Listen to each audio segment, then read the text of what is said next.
Welcome, everybody. My name is Nate Edghill, and this is episode 1 of the Life on Edge podcast. I'm your host, Nate. Again, this is something that's really special to me. I just want to do a quick introduction before we bring our special guest on. I've always had this dream of wanting to start a podcast, of wanting to get into this interview space, and now's the day. And even on top of that, today's a little more special as well. Today is my birthday. I turned 24 today, and I really wanted to get started. But I want to give a quick little background on who I am first before we bring, again, this great guest on. So, I started off with short form content, and I'm still doing that currently. I'm in the process of doing short form on TikTok at Take Care Nate with an 8 at the end. And I've always loved talking. I've always been a very social person, but I've always felt like there was more. There's always been more for me. I've always wanted to extend what I could say. I don't want to have to condense everything into 60 seconds. I don't think that suits me the best. I've always wanted to really get into it, and I feel like now's the time, now's the chance. So, welcome. This is episode 1, Life on Edge podcast. And the purpose of this pod is I want to shine light on the 757. I know a lot of people are not from here, or a lot of people come from different places. Definitely a military background. People come from all different parts of the world. It's like a melting pot. But a lot of people talk bad about 757 and they act like we don't have talent here. And we have plenty of talent. I just think we need to shine light on that talent. And I think somebody has to do it. So I'll take it upon myself. If I got to be the person to help and spread good, positive light about the area, I'll be that person. And we need to get to know more about the people too, as well. We need to create a scene, a culture from our musicians to our artists to people with brands, designers. Let's just take over. And we need to have the media outlets for that. So hope I can do that for y'all. Again, my name is Nate. We're going to bring on my friend, the GOAT, the legend herself, Miss Charlie Angel. You can come on. All right. What's up, y'all? welcome. All right, everybody. This is Charlie Angel, okay? How you doing today? I'm good. How are you? Doing great. I'm trying. I feel lovely. So before Good. we get started, what do you have to say to the people right now? What do you have to say? Who are you? Um, I am Charlie Angel. I am a musician, a songwriter, a rapper, a poet, Okay. whatever you want to call me. Yeah. Okay. Okay. And let me ask you this before we Mm. get started. How did we first meet? Let's talk about that. How did this even happen? Oh Because my we didn't gosh. meet. We didn't meet randomly. So I manifested to heaven that I find a trainer, to help me, get in shape. And I just so happened to scroll on TikTok, and Nate was on there talking about how he wanted to start doing his training business. So I reached out to him, and we've been locked in ever since. Yeah. Yeah, we've been locked in. Again, I started off short form with TikTok. I started off trying to build a name for myself in Suffolk, the GOAT city in Suffolk. I got to rep Suffolk already. Started off there, and Charlie commented, and it's funny how everything went because that was one of the bigger posts for me. So my comments had a lot of people in it, but I only could pick a couple people, and a couple of people were serious. And I was like, Charlie Angel, I like that name. So we exchanged information and we've been locked in ever Yeah. since. We've been locked in ever since. But let's get into you now. All right. Okay. Enough about me. Enough about me. So where are you from? So I'm originally from Norfolk, Virginia. Yeah. Okay. Okay. How's Short that? city. How was that growing up? It was pretty chill. I kind of grew up in a quiet neighborhood, Broad Creek. I don't know if anybody's from over there, Shout out but Broad Creek, yeah, guys. shout out Broad Creek. And I pretty much spent my whole life there. I went to school at what was the middle school I went to first? I went to Rosemont Middle School. It doesn't even exist anymore. Mm, It got replaced by like a charter school or something. And then after that, I went to Norview High School, and from there, obviously, I went to college. But yeah. okay. Okay. And so you went to school in Norfolk. What about elementary school? What was the first school you went to? Oh my gosh. What was the earliest Um, versions of Charlie we can get? Let's talk about I it. went to two schools as a kid. I went to Mm, primary school, in Chesapeake. What's the school called? I think it's called Norfolk Highlands or something like that. mm, I really can't remember, but I went there first, and then my my main elementary school afterwards was Larry Moore. Later Larry Moore more. Elementary. Yeah. It's like close to Azalea Gardens. Is that Gardens? I think I know. Yeah. So I know Norfolk, right? I'm very tapped in with Norfolk. I love Mm. Norfolk. Outside of Suffolk, it is my favorite 757 city. Period. But I'm not too familiar with the neighborhoods. I know Mhm. downtown. I know near NSU. Mhm. Um, I can walk around Norfolk pretty good, but the neighborhoods I'm not too Yeah. connected with. Yeah. I mean, I I'm not gonna lie. Like growing up, my mom worked a lot, so I Mm. was either I was at school and after school program, or I was at home. So I wasn't. I'm not gonna lie, y'all. I wasn't really allowed to go outside if my You went mom outside wasn't like there. that? No, I was the quiet kid who stayed inside most of the time. Yeah. So as far as like neighborhoods, I know a couple of them, Mm-hmm. but like I mean, I probably would know them by like viewing them, right? I Mm-hmm. would know where I'm at, but being able to name every single city in Norfolk, don't shoot me. Um, especially Amir Driver, he is the king of Norfolk. Shout out to him.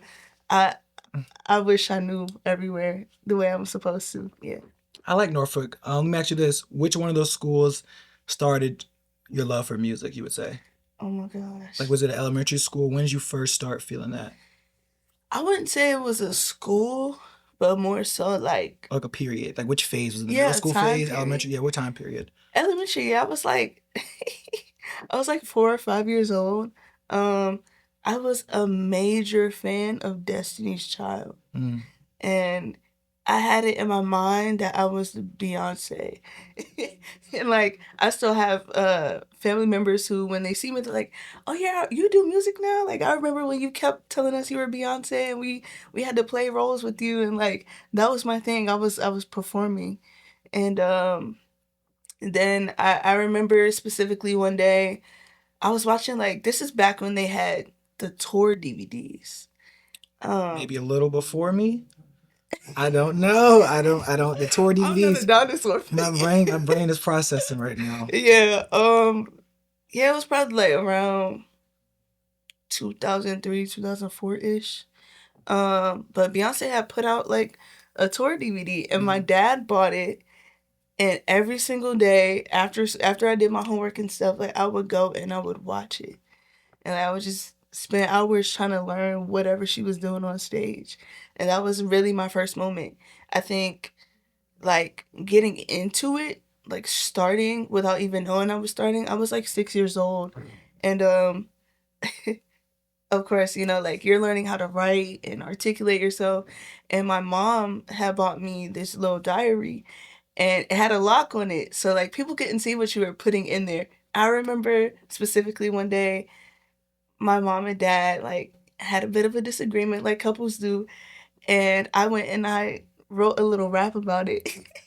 And they came in one day and they were like, I don't know how they found it. I used to hide it. And they just ended up like picking it up, opening, and it was like, she wrote this?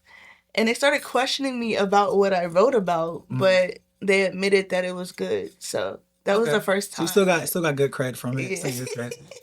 Was that your first memory of you writing? Yeah. Yeah. So Um, you would say you've been a writer. I've been a writer Mm. since I was 6. Is that something that's still in your creation process now? Absolutely. You're a writer at I heart. write all of my stuff. So you're not a punch in. You're not a. I like to What's your take on I that? What's your take on can do punching in? that. There's nothing wrong with that. I think Okay. it's creative. Like I think there's an art to being able to go off the dome. Mm-hmm. Especially for like singers, people who are vocalists and they're able to just come up with stuff and like Mm-hmm. sing a whole song. That's amazing. Um, I love the craft of writing songs because you're actually able to like you can tell a full story and you can put all of your emotion into it. Like it's more of a delicate process, you know. You're really painting something with your words. So yeah. So while we're talking about the creation process and writing, is there a certain zone you have to be into? Are you like a morning? Are you a late night writer? Or are you more like whenever it comes to you? How do you get into your writing mode in your zone? I say more than anything, I'm really whenever it comes to me. But I do have a lot of moments like I could I could be in a dream and something come to me, I'll wake up and I gotta write it down. Mm-hmm. And like, I don't know, that's just something that God gives me. But yeah, I don't get it. Matter of fact, I should say, all of my art comes from the divine. I don't have any capability without that. So yeah. Yeah. Okay, okay. So writing is something that's worked for you and you love Mm-hmm. doing that now currently. Mm-hmm. What about your studio sessions? So Mm-hmm. you've wrote everything. What is it like when it's time for you to record? I say, Current day. We're gonna go into the past too, but current day, how are you? okay. What's your recording process like?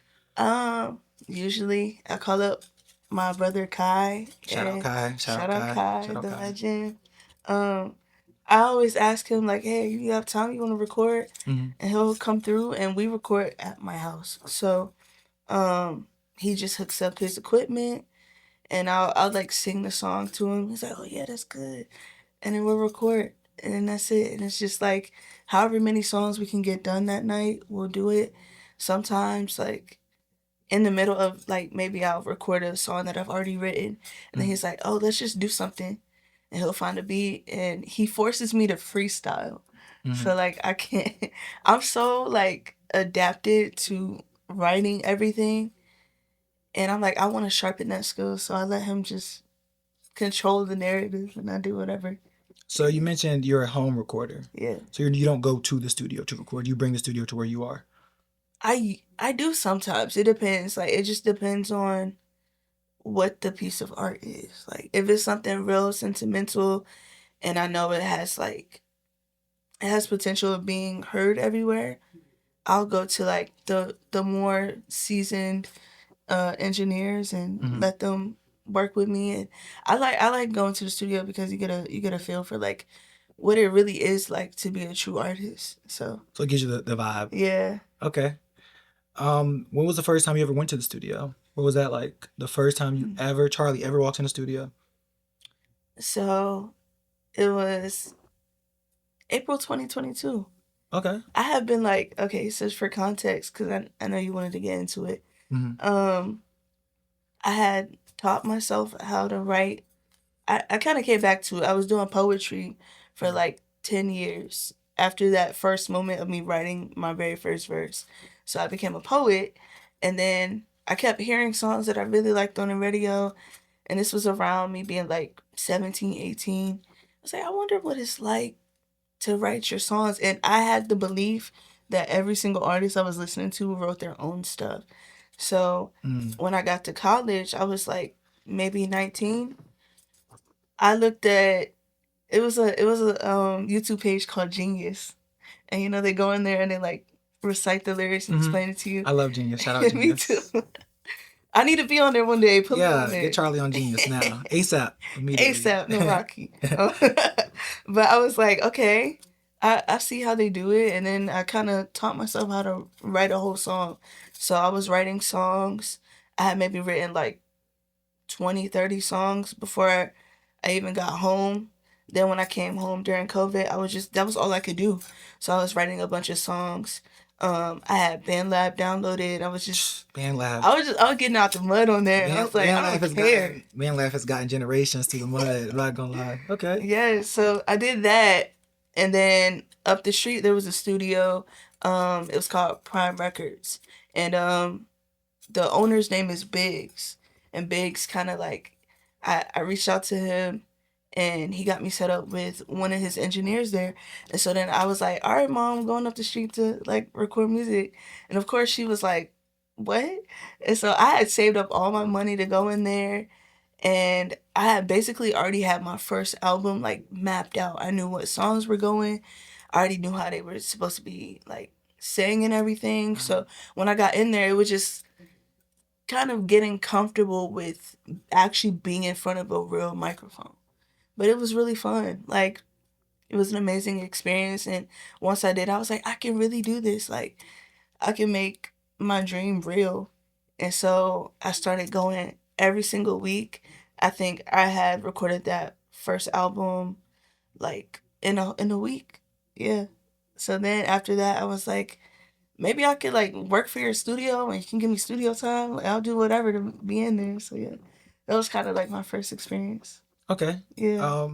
Something else I want to move to. I know you mentioned family. Mhm. What was that like when you first started? When they first started really seeing how serious you took music, because I know from my perspective, and a lot of people, family sometimes can be up and down when it comes to first, hearing you want to chase your dreams or have these big ideas. Sometimes they can get shot down. Sometimes they can get supported and backed. So I want to know, what was your experience like when it comes to your family and they found out Charlie wants to make music? Because I know, okay, I'll say this too.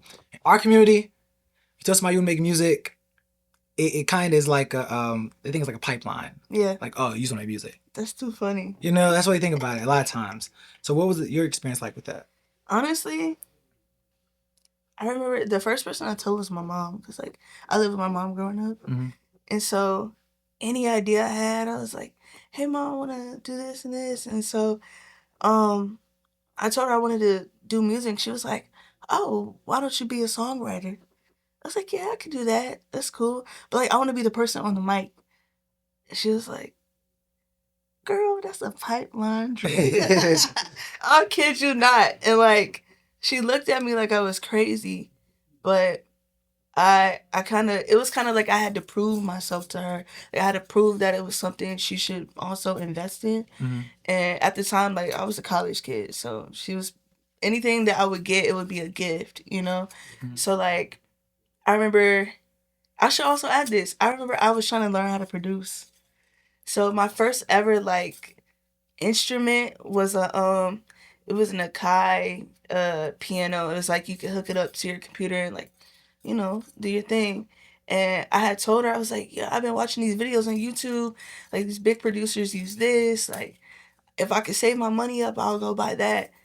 And even though she was telling me it wasn't realistic, she had actually gone out and bought it one Christmas. And I was like, Very what in supportive. the world? Yeah. So she had bought me the piano, and then I remember I told my older cousin, he likes me to refer to him as uncle, but my aunt, I told Shout out Unc. Shout out Unc. I was like, yeah, I wanna be a musician, like I wanna really do this, and so he bought me my first microphone. And at the time I was using a free trial of Fruity Loops. Oh, so I kind of was like, I got something to say about that. Go ahead. For real? Yeah. Oh my gosh, I'm excited. But yeah, I was just like playing around on there. I was making beats that were trash. But it was fun. It felt like I was doing something, you know? So yeah, I mean, it really took, specifically for my mom, like, rest in peace. It took her maybe 4 years of me actually making music for her to feel like it was legit. Like when I first showed her my first physical CD, she was like, "You got that made yourself?" I was like, "Yeah, like it has my music on it." And then I remember one day she called me, and I still had the voicemail. She's like playing the music in the back. She's like, she was such a critic. Like she was tough. Like, if she didn't like something, she'd be like, it's trash. So she's like, it's decent. I give it about an 8. Like you could do a little better. Keep it up though. I was like, what? Like that was my moment. I was like, yeah. Like she sees it now. As far as like my dad, he kind of just, he's like, do whatever you want to do. I don't know. It's a little tricky. I ain't gonna talk too much about it, but he's not really fond of me like sending him my music. So it is what it is. I took the support where I got it. Before I continue, I want to speak on the FL Studio. So when I don't know when this was. Probably was like post 20. It was during the pandemic. We had nothing to do. I had a MacBook that broke like last year. Had this 2020 MacBook, and I used to watch YouTube videos on you can get like the cracked version of them. Oh my god. To where you have the free. I was always trying to do that. I never got it, but I had a phase too where I was trying to make beats.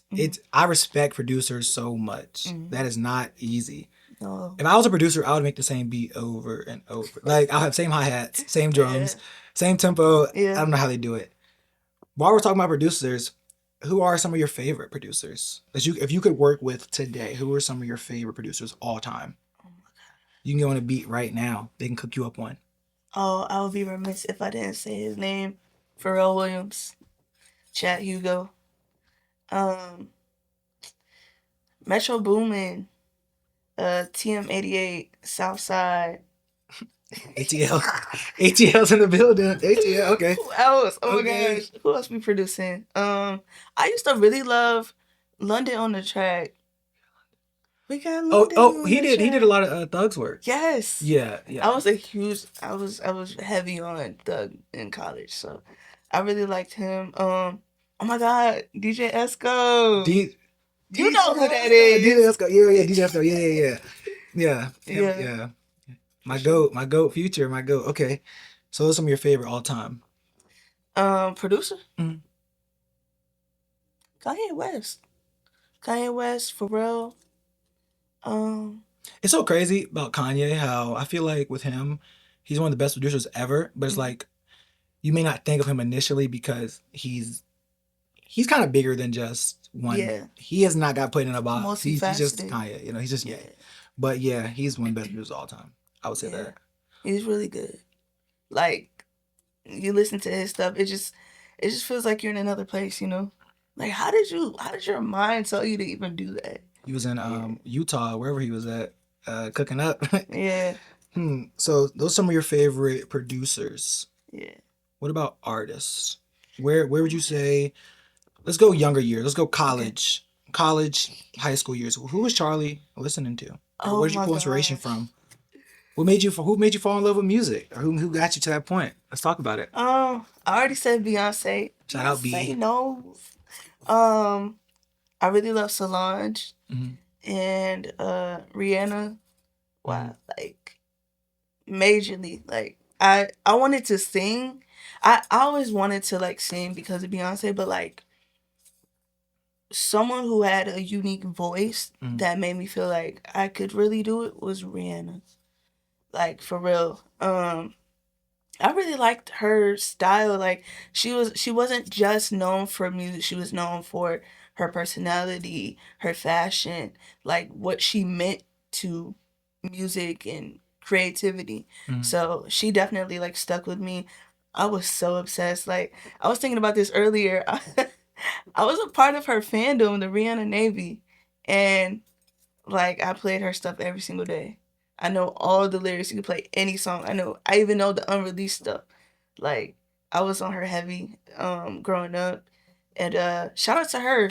I really gotta say this. Like I don't think this lady even remembers this conversation, but not to flex. But when I was 19, uh, she had followed me on Twitter literally when I was graduating high school, and I gotta speak on this because I feel like somebody from high school is gonna see this, Okay. and I just need y'all to know y'all picked on me bad about anything, but especially because I liked her.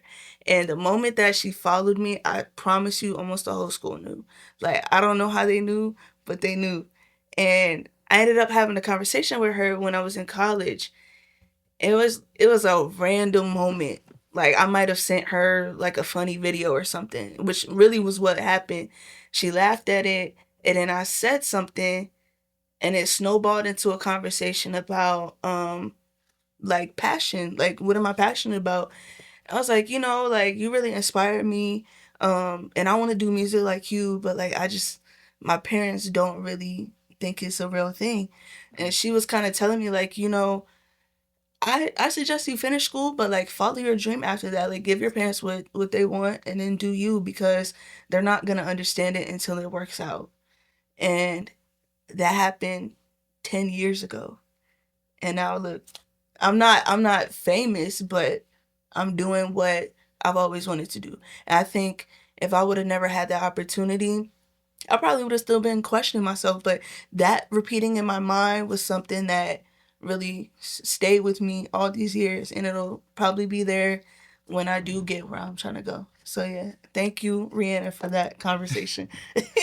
So the name of this pod is "We Are Life on Edge," right? Mhm, Which means taking risk, doing things that aren't ordinary. mhm, So for you, chasing your dreams, and I feel like for a lot of people, just chasing your dreams in general is scary. mhm, It comes with a lot of negative feedback. A lot of people don't believe in you. You may have self doubt along the way. But what mhm. does chasing your dreams mean to you? Like, what does it mean for Charlie to really to live it, live your truths, live your passions, and live the life you want to live? Because a lot of people, I'm gonna say this before you go.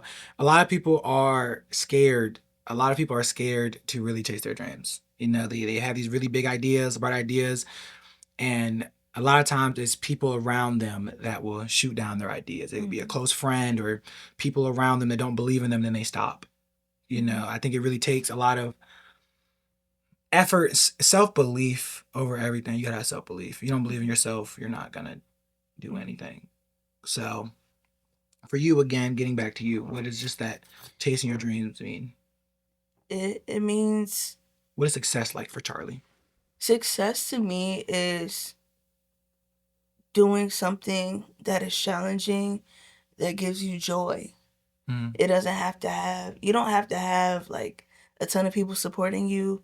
Shoot, nobody could know but you. But as long as you're doing that thing and you're fulfilled in your heart and you feel like your life has purpose because you're chasing your passion, that's all that really matters. And to me, like on a spiritual level, to me, I feel like, God gives you everything when you get here. And sometimes it takes a moment to like figure out what that thing is or what those things are. And once you know, like you have an assignment. I feel like for me, I'm assigned to do music, do art, to inspire other people, to be a voice, to like just give them positivity and help them grow through things that maybe they can't talk about. I really think that's what being an artist is. That's artist.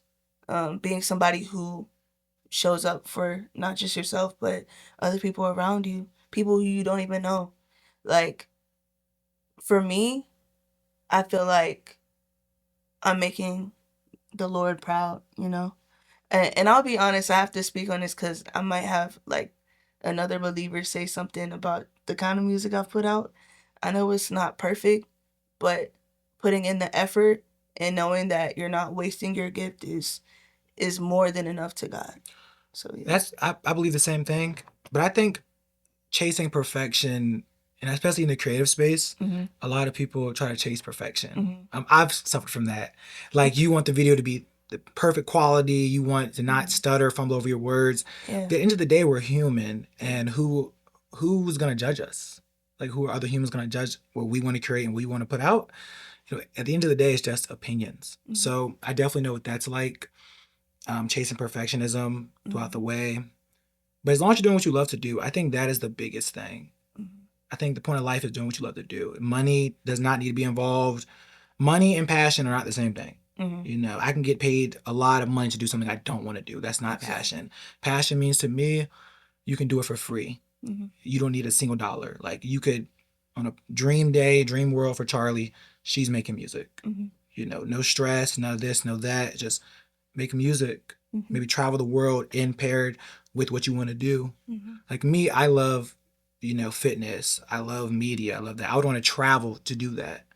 That would just add on to the experience. So yeah, I would rather fly to Egypt and have to interview somebody out there or to make a video or to train somebody out there as opposed to just fly to there. I still would enjoy the trip, but you're doing it with your passions. And I think that's the dream that we're all chasing, I would say.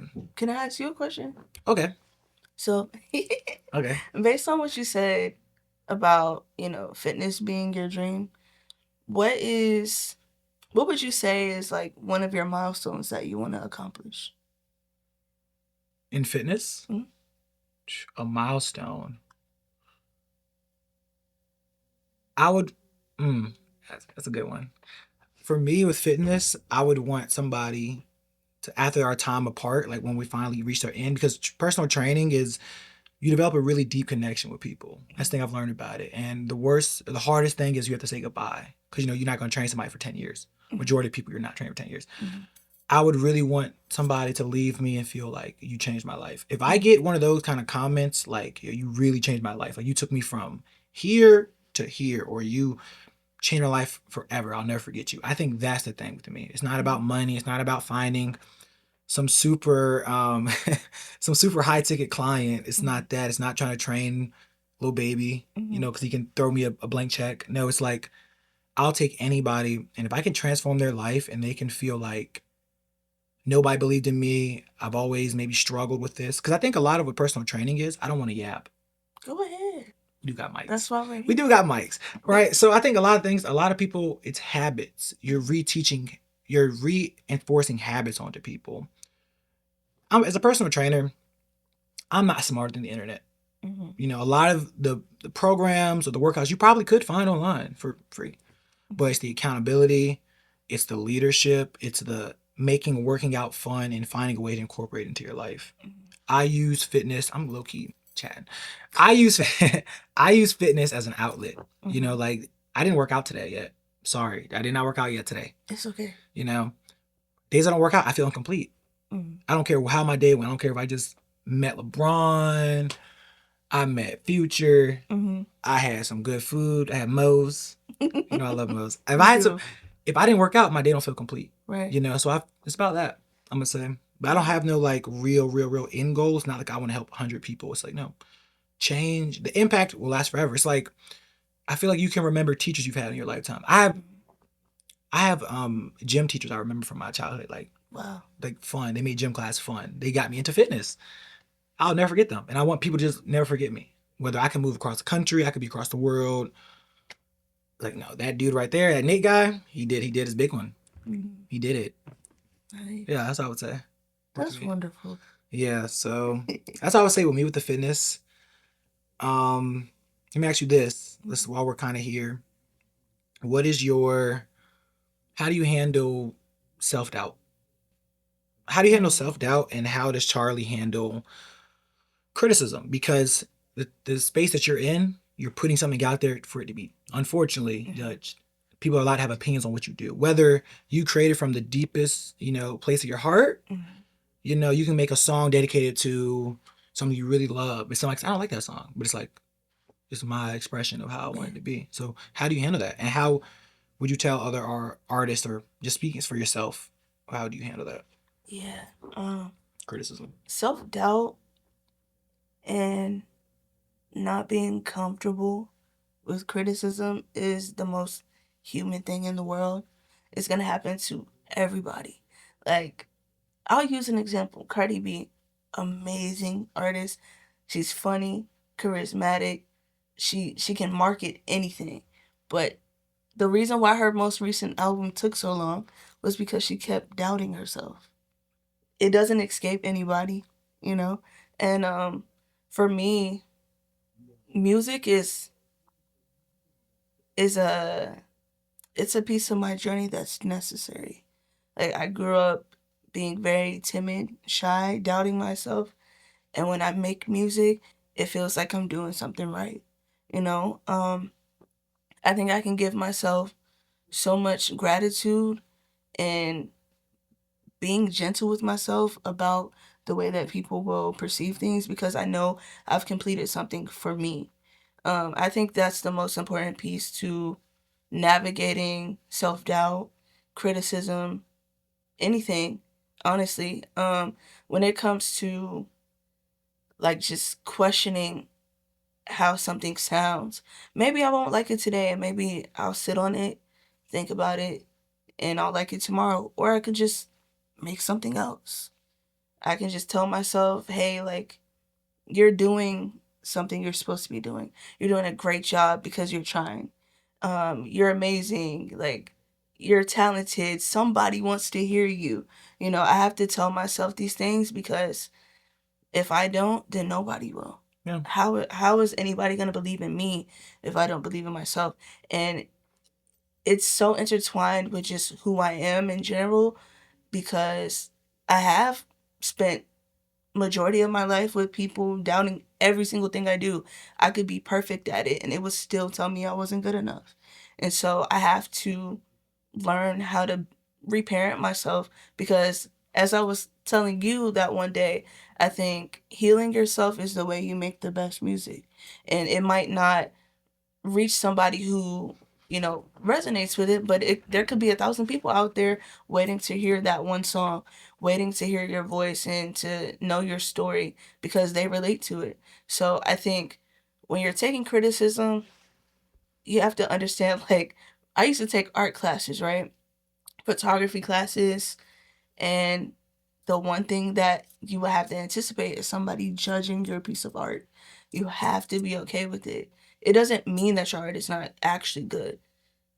Opinions are subjective. Like you can't say, oh yeah, because this one random person or this person I know doesn't like something, it doesn't mean that it's not actually good. It doesn't mean that it's not meaningful. It's meaningful because you already created it. You got it in your mind and you believed in yourself. And like recently I put out an album about like 3 or 4 months ago. A lot of people didn't understand the structure of the album. A lot of people called it just a playlist of throwaways. And a lot of people were like, well, I wish you would have done more of the conscious sound. And for me, I was like, okay, well, did you try to ask me what it was about?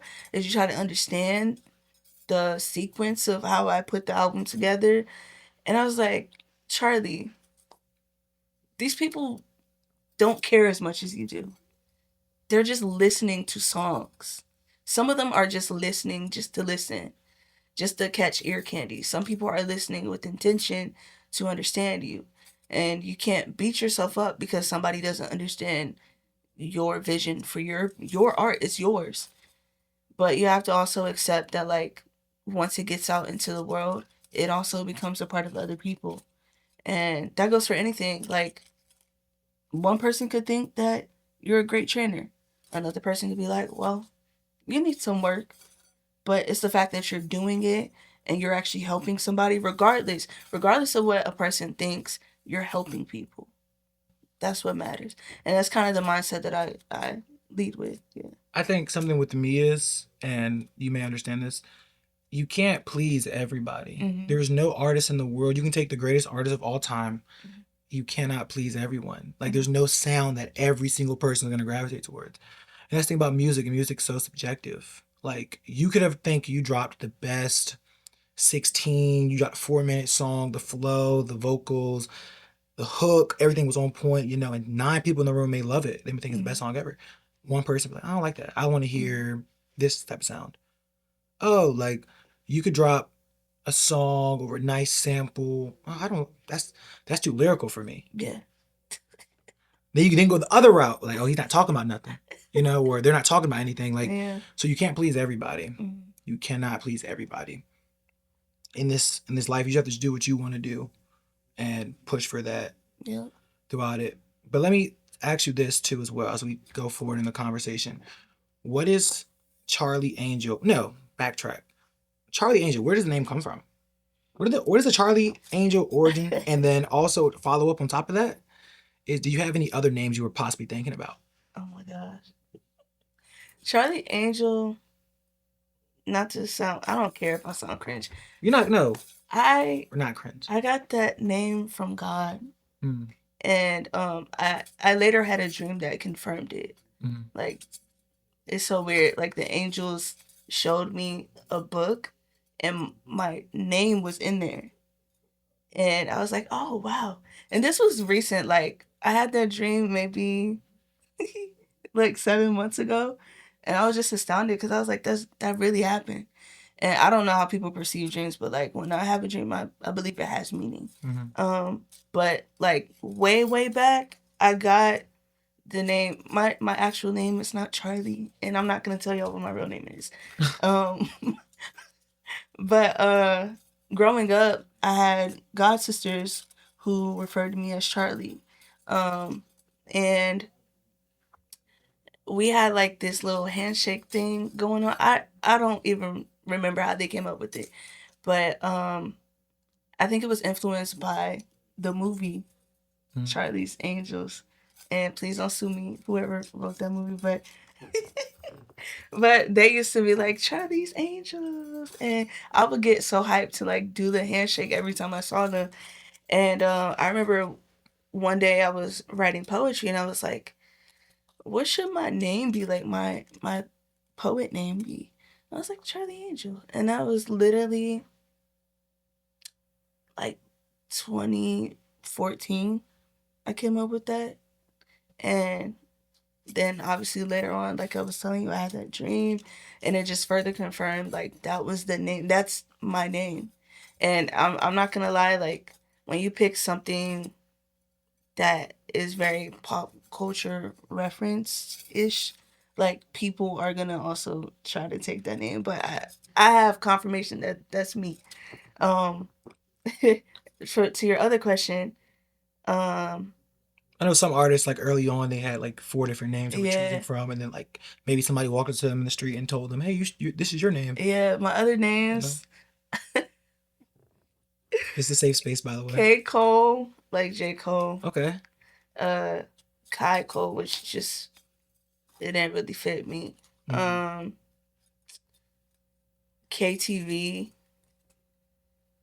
and I think that's it. And then Charlie Angel, and I was like, So out of those three, which one was your favorite? Out of the Kai Cole, KTV, and and Kai, Keiko yeah, Kai Cole, K Cole, KTV. What was the third one? and Keiko. Kai Cole. Which one's your favorite? We got to pick one. Mm, Keiko because it's not biting anybody technically. Kai Cole. Okay. Yeah, Okay. they used to call me that in school because like on my original page, like that Mm-hmm. was my at name, and so people in school would be like Keiko, Keiko, and I was like, I don't know, I don't really think that fits. So yeah, that's how I came up with my name. Let me ask you this, right? What is it like? I know you had recently performed up in Richmond. Mm-hmm. What is it like to perform? Do you feel like you're living out a dream of yours when you're on stage? Performer is so scary. Is it? Yeah, because like you have a vision of what your performance is gonna go like. Uh-huh. And you're gonna be like, oh, I'm gonna do this. I'm gonna have them react like this. I'm gonna have these people singing this So it's song. because you can't control the crowd. Yes, Okay. it's just like you. It's like take for instance, like somebody does an album review. Like it's not happening in real time to you, but a performance is that in person. If Mm. you don't, It's live. It's a live yes, album. if you do not get those people moving, Yeah. it's over for you. You're cooked that night. You can come back from it, but you're cooked. What was your first time ever performing? Oh my gosh, let me think. And were you nervous going into it? My first performance was at the chicken spot in In 2023. VB? Yeah. Shout out to the chicken spot. I love that place. I had got a request to perform by this other artist named Kanji, Mm-hmm. and he put on this show.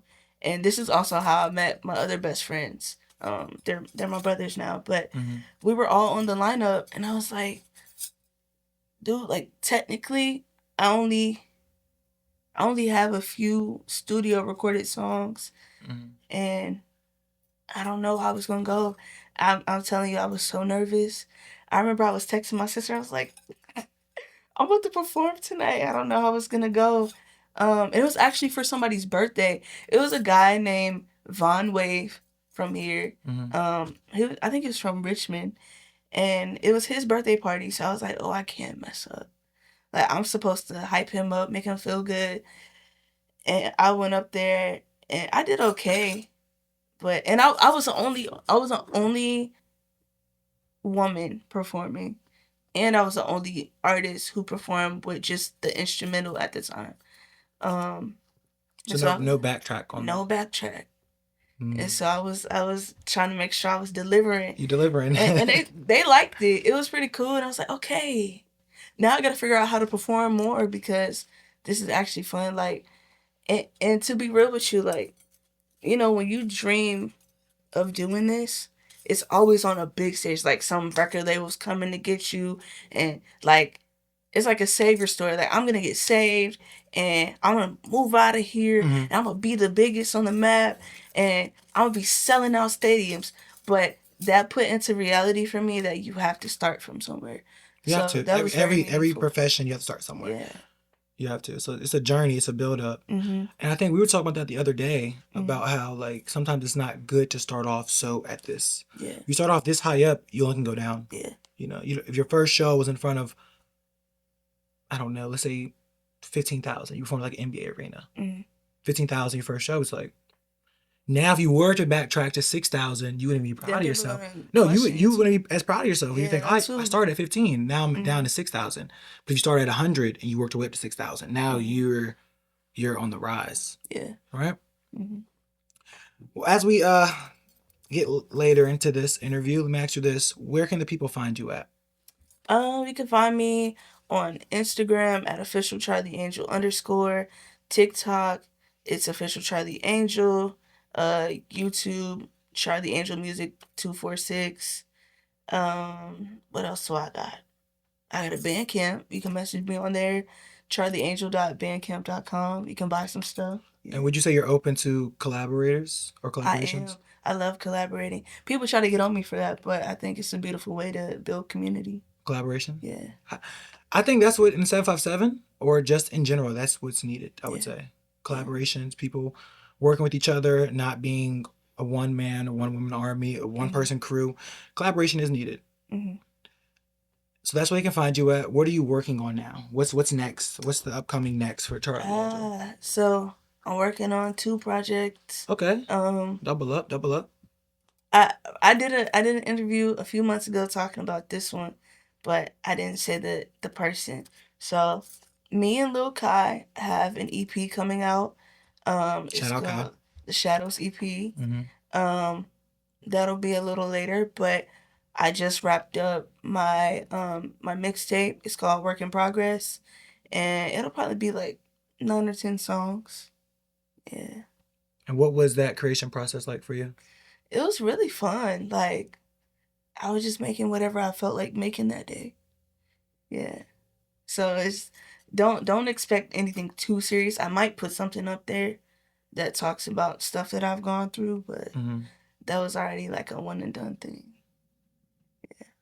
Let me ask you this: Hmm.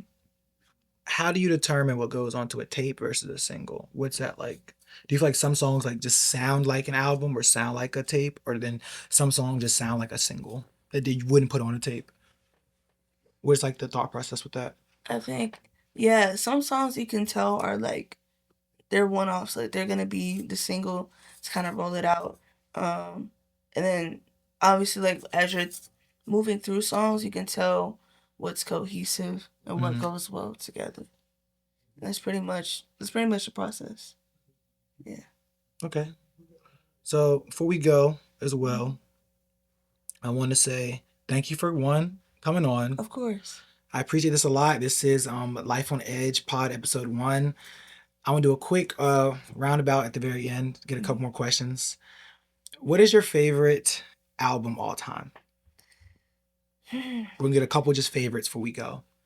All time. Favorite album. One album to describe Oh, Charlie Angel. I got it. The Velvet Rope by Janet Jackson. Mm. It's such an inspiring album because she came from a family where like everybody is just top notch. They're like the perfect family, even though they have flaws. But like she really let herself out on that album, and it came off to me like it was a project where she healed herself. So I really like that one. All time favorite artists. I think I know. I personally, I feel like I know what you're about to say. You can surprise me if needed. My husband, Michael Jackson. MJ. Okay. Yes. Okay. Favorite artist, favorite album. What about favorite song? What's one song? What would be your theme song if you were a character in a show? Every time you came on the screen, they had to play a song. 5 seconds. Damn. I'm really thinking now. What is the name of that song? Um, there's a song called Free Zone by Janet Jackson. Mm-hmm. I love that song so much.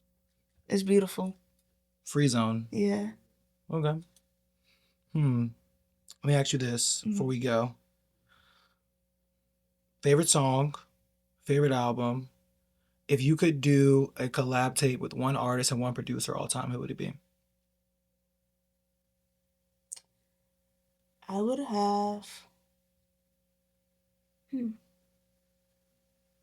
I would do Kanye as the producer and rapper. I could see myself doing a project with Mona Leo. I hope I'm saying her name right. Everything Pinka. And before we go, what does living life on edge mean to you? What does life on edge mean? What does living on the edge mean?